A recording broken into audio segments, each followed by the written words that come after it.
Nagliyab ang residential area sa Taguig nitong 6 ng Setyembre na nagresulta sa 500,000 halaga ng pinsala.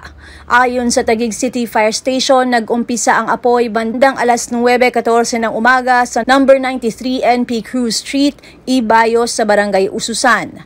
Itinaas ang first alarm pagsapit ng 9:26 ng umaga bago tuluyang naapula dakong 10:10 ng umaga. May kabuuang 15 tahanan at 30 pamilya o 97 individual ang apektado ng sunog. Nagsimula ang sunog sa ikalawang palapag ng bahay, subalit iniimbestigahan pa ang mitya nito.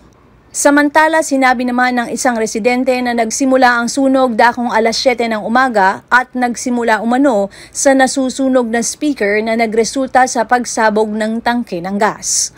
May kabuuang 8 fire trucks at 2 ambulansya ang rumesponde sa sunog. Yung mga natin, andyan, te! Andyan! Diyan nilagay! Diyan nilagay yung kalan!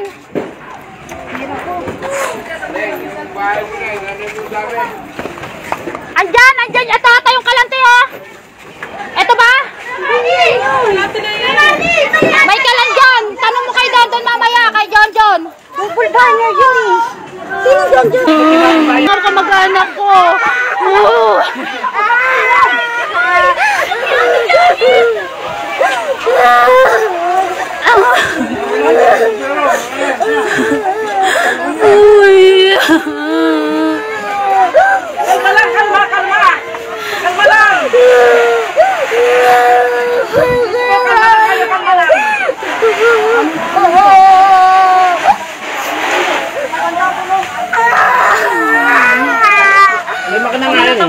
Sino tao sa inyo? Wala! Palabas ka sa gamit! Dali, abutin na sa inyo! Huwag na abutin na yan! Abutin na yan! Wala ka sa kabayan! Ano pong pera yan dyan? Ano pong pera na dyan? Wala, sino yung nga dumating?